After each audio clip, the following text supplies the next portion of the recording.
Fala pessoas, e aí, tudo certo? Boa tarde. E aí galera, hoje numa sexta-feira especial, tá? Lembrem que aqui quem tá falando é o professor Andrei, professor de Biologia da EducaPE. E hoje, como eu disse a vocês, é uma sexta-feira especial porque é uma sexta-feira de resolução de questão. É uma sexta-feira de resolução do simulado. Vamos trabalhar as questões do simulado do EducaPE, tá? Então assim, você que vai fazer Enem, você que vai fazer prova daqui a menos de um mês, né? Porque agora a gente tá menos de 30 dias do primeiro domingo do Enem. Da minha prova não, da minha prova você ainda tem um tempinho um pouquinho maior. Mas assim, do primeiro domingo do Enem a gente tá menos de um mês. Então você que vai fazer Enem, fica muito ligado, se prepara, deixa eu montar todas as resoluções que depois eu deixo tu copiar tudo. Eu juro que eu deixo tu tirar um print para depois copiar, mas eu primeiro eu preciso que vocês entendam a resolução para depois copiar, beleza, monstrinhos? E assim, depois, qualquer dúvida que você tiver, tá? Qualquer dúvida que você tiver pós-resolução, é só você me procurar no Instagram, @AndreiBio, pode mandar um direct para mim lá, tá? No @AndreiBio. Ou você pode me procurar também no canal, no meu canal de biologia no YouTube, que é o Biologia com Tubarão. Você também pode trocar uma ideia comigo lá também, beleza? Então, veja, foco, calma, deixa primeiro eu resolver a questão, que depois eu deixo tu tirar um print da resolução. Mas eu primeiro preciso que vocês entendam, tá? E olhe, tem questões muito boas nesse simulado do EducaPE. Vocês vão ver que tem questões que dão trabalho, tá? E vocês vão ver que são as questões que é a cara do Enem, tá? É a cara da prova que vocês vão fazer. Então é por isso que eu preciso que vocês tenham muita atenção hoje. Então, deixa eu mandar meu amigo Janda. Bota na tela aí, por favor, pra mim. Pronto. Ó, a primeira questão que eu tô trazendo pra vocês, essa primeira questão do simulado, é uma questão de genética. Eu sei que tem muita gente que quando pega essas questões de genética já se treme logo. E eu já vou adiantando. Essa questão do simulado do EducaPE, ela foi uma questão do Enem, tá? De um Enem passado. Para vocês verem que as questões do Enem não são questões mais do o que é, ou a resposta vai estar na resolução. Não. Você tem que saber o assunto. Você tem que saber realmente o conceito, são questões técnicas, agora bem construídas. Tá? Agora questões bem construídas porque eles montam um contexto com um determinado conteúdo técnico. E se você não souber isso, não dá para fazer, tá? Acabem com aquela história que vocês vão para o Enem e vocês vão encontrar as respostas na prova. Não precisa estudar não, porque é só interpretar. Não existe mais isso, tá? Principalmente no caderno de natureza. Tem que saber do assunto. Aí eu estou trazendo essa primeira questão de genética para vocês verem que, assim, o Enem tem questão de genética e de vez em quando eles trazem questões de genética, assim, vamos dizer assim, bastante complicadas, assim. Muita gente não gostou dessa questão quando caiu, porque vocês vão ver que tem um raciocínio grande para ela. E por isso que eu trouxe ela, para vocês verem como é que a gente consegue juntar um monte de coisas na genética com essa questão. Preste atenção no que está dizendo aí. Se liga, tá? Ó, a figura, eu vou ir marcando. Eu sei que no dia da prova vocês não podem levar marcador, mas como aqui eu posso ir marcando, e a ideia é mostrar a vocês como resolve, então por isso que eu vou aqui com calma. Mas lembrem que mesmo você só levando a caneta preta no dia, tá? Você pode ir muito bem lá só grifando. Mas vê, ele está dizendo assim, a figura apresenta a radiografia da mão de uma menina portadora de polidactilia, uma anomalia genética que consiste na alteração quantitativa anormal dos dedos das mãos, quirodáctilos, ou dos pés, pododáctilos. Aí vê, presta atenção agora, na família dessa menina, ó, seu pai e seus avós paternos são portadores da mesma característica, ou seja, a menina tem polidactilia, o pai dela tem polidactilia e o pai do pai tem polidactilia e a mãe do pai tem polidactilia. Porque a partir do momento que você fala de avós paternos, é o pai do pai e a mãe do pai, beleza? Então, recapitulando, para você construir a ideia no juízo. A menina tem polidactilia, massa. O pai dela tem polidactilia, massa. O avô paterno dela tem polidactilia. E a avó paterna também tem polidactilia. Aí vamos lá. Mas agora deixa eu mudar a cor aqui para ficar mais bonitinho. Vê. Mas não a sua tia e o seu tio. Únicos irmãos do seu pai. Opa! A questão já está te dando outra informação. A questão está te dando uma informação que o pai dessa menina, ele faz parte de uma família de 3 filhos. Ou seja, o pai tem 2 irmãos. E dos 3 filhos que compõem a família do pai, ele é o único que teve polidactilia. Ele é o único, porque o seu irmão e a sua irmã, que são tios da menina, não tem. Tá? Então é por isso que essa questão é aquela típica questão que você vai grifando, mesmo com a sua canetinha preta, mas tem que ir grifando. Mas vê, e a mãe, vou mudar de cor novamente, ó.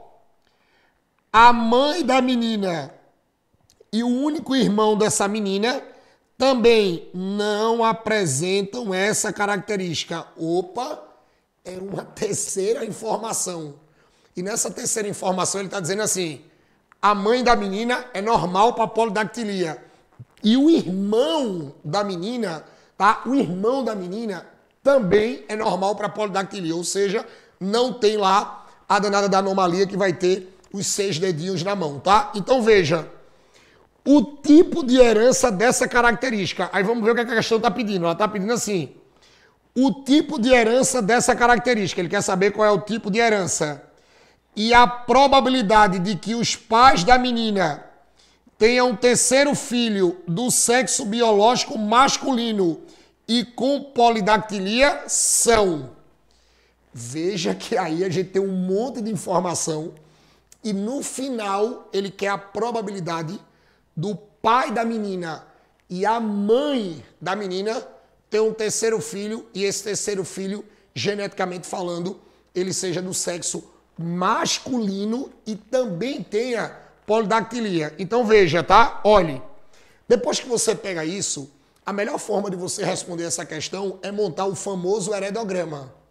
Lembre que quando a gente trabalha com essa coisa do heredograma ou árvores genealógicas, a gente sempre vai trabalhar com aquela coisa dos símbolos, da bola e do quadrado. Aí eu vou botar aqui, a gente vai fazendo com calma para a gente ir construindo a questão. Vê.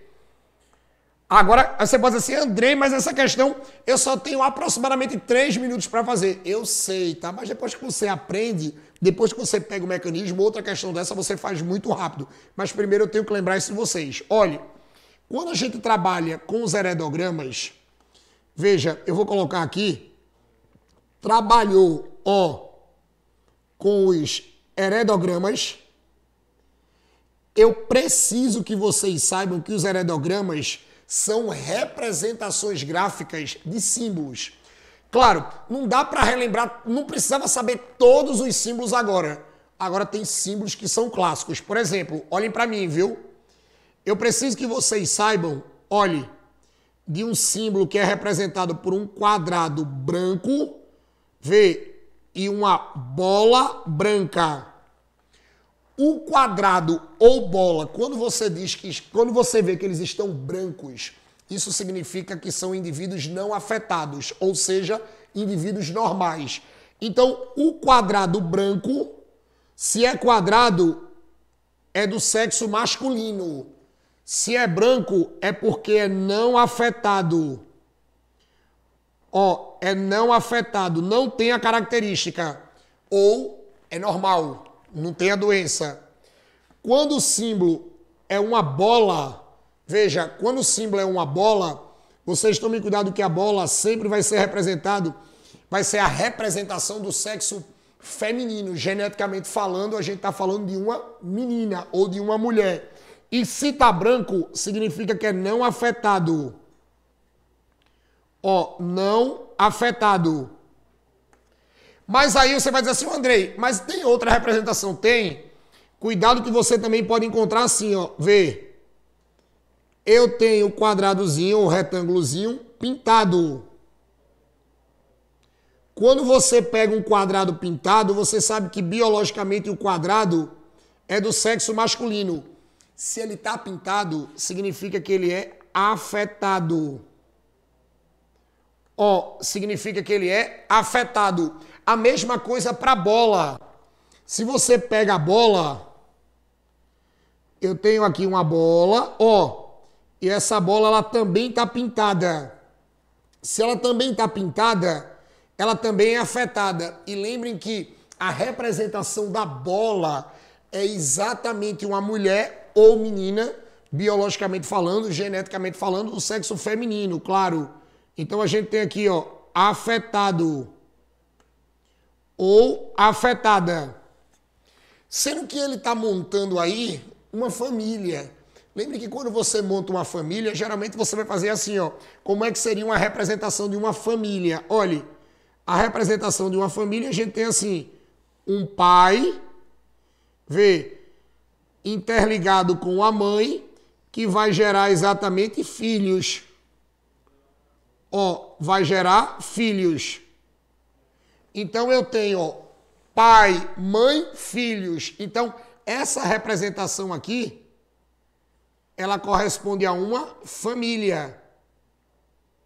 Isso aqui é uma representação de uma família, tá? Então, isso aí é uma forma, ou melhor, são símbolos clássicos que a gente tem que saber dos herediogramas. Aí, você lembrando dessa simbologia, dá para você fazer a simbologia da família da menina. Dá para fazer a simbologia da menina. Então, veja, passando isso aqui, se liga, tá? Presta atenção agora. A gente vai ter assim, presta atenção. Quando você pega isso aqui, ele falou que a menina, claro, tem um pai, tem uma mãe e tem um irmão. Então, tu concorda comigo que a família da menina é assim, ela tem um pai, ó, ela tem uma mãe e esse casal, ó, teve um menino, que é o irmão dela, e teve ela. Então, ó, pai, mãe e um casal. Qual é a ideia? Não fui eu que disse, tá? Foi a questão que disse. A questão disse que ela é afetada pela doença. Então, ela, ó, você vai ter que representar ela com uma bolinha pintada. Mas a questão disse que, igual a ela, o pai também é afetado. Então, o pai da menina tá aqui. Ele também é pintado. Mas a questão disse que a mãe da menina é normal e o seu irmão também é normal. Ou seja, eles são não afetados. Se eles são não afetados, eles continuam brancos. Mas aí você pode dizer assim, Andrei, mas e aí?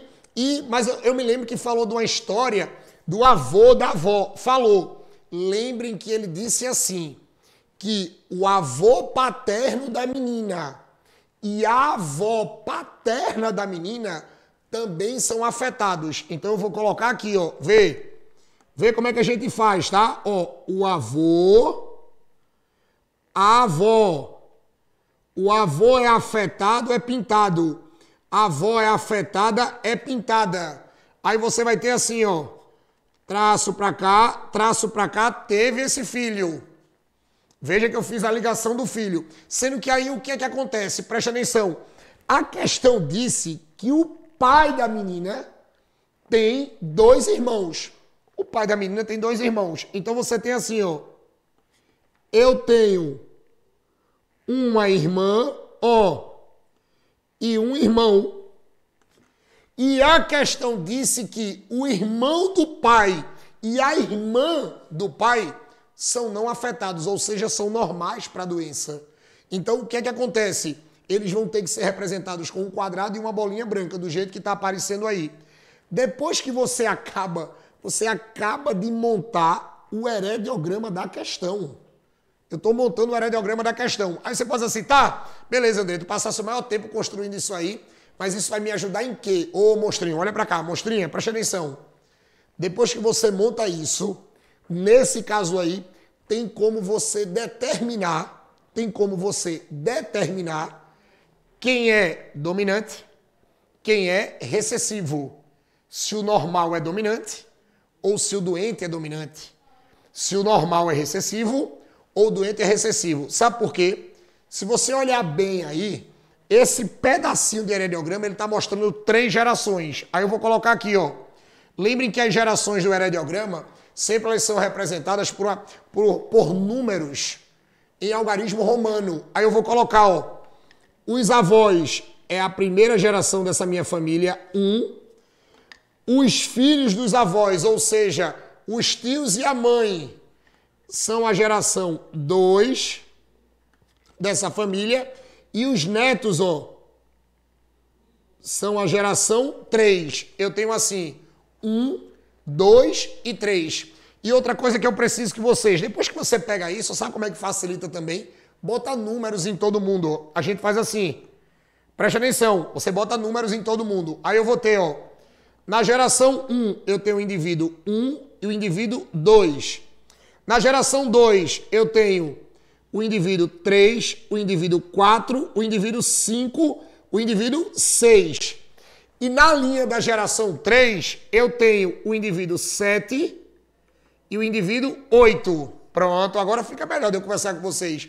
Aí você pode dizer assim, ó, Tubarão, mas aí, quem é dominante e recessivo, como é que eu vou saber isso? Calma, vai fazer assim. Sempre que vocês escutem agora, para vocês não errarem isso mais nunca, sempre que vocês pegarem questões de heredograma, vocês vão procurar sempre a mesma situação. Ei, olha para mim. Pais iguais, filho diferente. Vou repetir.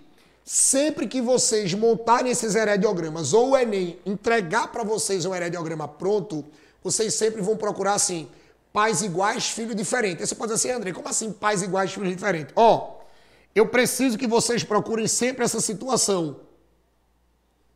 Pais iguais, filho diferente. Como assim pais iguais, filho diferente? Pais normais, filho recessivo. Ou, vou colocar aqui do lado, ou, vê, a gente vai ter assim, pais iguais, filho diferente, ou seja, pais afetados, filho normal.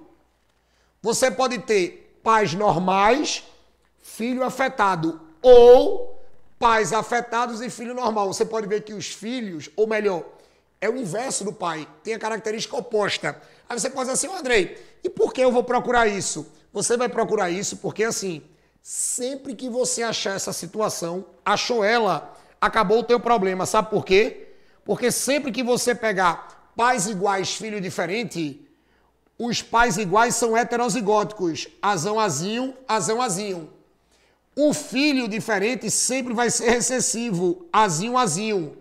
Ou seja, quando você diz que o casal é híbrido, significa que o casal é dominante. Se o casal é dominante, qual é o oposto da dominância? É o filho ser recessivo. E qual é a única forma da pessoa ter uma genética recessiva? Azinho, azinho. Aí você olha para baixo, pais iguais, filho diferente. Ah, mas os pais são doentes. Não interessa. Doença não significa recessividade. Eu também tenho doença que pode ser uma característica dominante. Aí vem, ó, aqui, ó, pais iguais são híbridos, azão, azinho, azão, azinho. E o filho diferente que é normal? Não tem problema, é azinho, azinho. André, mas por que isso? Porque, olha, a única chance de um casal ter um filho com uma característica oposta à dos pais é se o casal for híbrido. É se o casal for heterozigoto, azão, azinho, azão, azinho. Porque assim, eles são dominantes, azão, azinho, azão, azinho. Aí eles podem passar o azinho do pai e o azinho da mãe e ter um filho recessivo, contrário a eles, tá? Aí quando você pega essa situação, o que é que determina? Por exemplo, nessa imagem 1 aqui, nessa imagem 1 que eu coloquei para vocês, o casal híbrido é normal, é não afetado. Então, nesse exemplo 1, ó, o normal seria dominante. E o diferente, que é o pintado azinho, azinho, que é o doente, ó, seria recessivo. Mas se você olhar a situação 2 aqui embaixo, é o inverso, porque pode acontecer, ó. O casal igual é afetado, é doente. Então, nesse caso, ó, o doente se torna dominante, se torna característica dominante. Ei, e o normal, que é o diferente, é o recessivo. Ó, o normal é o recessivo. é o azinho, azinho. Aí, olhe, depois que você olha para esse lado aí que eu montei, aí eu pergunto, tem alguma situação dessa aí no herediograma da questão? Tem. É só você olhar, ó, o indivíduo 1, 2, 3 e 4. Vê, casal igual, 1 e 2, afetados. Tiveram 2 filhos diferentes, porque tiveram 2 filhos normais, 3 e 4. Qual é a única possibilidade disso acontecer? A única possibilidade disso acontecer, olha para mim, é se esse casal for azão, azinho, azão, azinho. E esse filho diferente, ou melhor, e esses filhos diferentes, eles serem azinho, azinho, azinho, azinho. Então, com isso, o que é que tu descobriu na questão? Tu descobriu, ó, que a doença da questão, ela é uma característica dominante. E a normalidade para essa doença é uma característica recessiva, ou seja, se você tem essa doença, você tem a genética dominante. Então, se você tem a genética dominante, lembrem, tá? A genética dominante sempre tem 2 possibilidades. A genética dominante sempre tem 2 possibilidades de genética. Se o cara é dominante, ele pode ser azão, azão, que é o homozigoto, é o puro, ou ele pode ser o azão, azinho, que é o heterozigoto, é o híbrido. E o normal, Andrei, o normal é recessivo. O recessivo é massa, porque o recessivo só tem uma possibilidade de genética. Todo indivíduo recessivo é homozigoto, é puro, é azinho, azinho. Então, você só com os avós e os tios, você já descobriu que essa doença é dominante e a normalidade é recessiva. Então, se a doença é dominante, o pai da menina é dominante. Então, o número 5 vai ser, ó, azão, traço. A mãe é normal. Ei, monstro, a normalidade é recessiva. Então, o 6, ó, é azinho, azinho. E o irmão da menina é azinho, azinho. E a menina é azão, traço. Andrei, por que tu botou azão, traço no pai e azão, traço na menina? Porque, olhe, se eles são doentes, eles são dominantes. Se eles são dominantes, eles têm 2 possibilidades de genética. Ou eles são puros, azão, azão, ou eles são híbridos, azão, azinho. Aí você pode dizer assim, mas dá para determinar? Eu vou ver agora. Vê, o pai é azão, traço, mas ele teve um menino azinho, azinho. Se ele teve um menino azinho, azinho, você sabe que é assim, um azinho do filho vem do pai, o outro azinho do filho vem da mãe. Se o pai já tem um azão, então com certeza ele vai ter um azinho, porque ele tem um filho azinho, azinho. E a menina da questão, ela é doente, ela é azão, traço, mas ela vai ser azão, azão ou azão, azinho? Ei, a mãe dela é azinho, azinho. Se a mãe dela é azinho, azinho, a gente sabe que a gente herda 50% do pai, 50% da mãe. Se a mãe é azinho, azinho, então essa menina vai ser, ó, azão, azinho. Descobrir a família toda. Acabou a questão? Não. Porque a questão quer saber qual é a probabilidade desse casal ter um terceiro filho e esse terceiro filho ser doente e do sexo biológico masculino. Qual é o casal que ele quer saber? Eu vou botar pra cá. O casal é esse, ó. Azão, azinho com azinho, azinho. Aí eu vou trazer aqui pra baixo. Vê. Azão, azinho, cruzando novamente com azinho, azinho. Qual é a possibilidade de um terceiro filho, de uma terceira fecundação, ser doente e menino? Quando você pega azão, azinho com azinho, azinho, olha para mim para não se perder, tá? A gente vai fazer assim, ó, vê. Eu tenho, se liga, azão com azinho pode dar azão, azinho. Azão com azinho pode dar azão, azinho. Mas olha agora. Vê, azinho com azinho pode dar azinho, azinho. Azinho com azinho pode dar azinho, azinho. Opa! Das 4 possibilidades, a gente vai ter assim, ó. Das 4 possibilidades, eu tenho, ó, 1/2 de chance de ter um filho doente. Mas sendo que ele quer que o menino seja, que esse filho doente seja do sexo masculino. Aí, ó. Doente e menino. Se é doente e menino, Toda vez que você pega essa regra do E na matemática, você multiplica.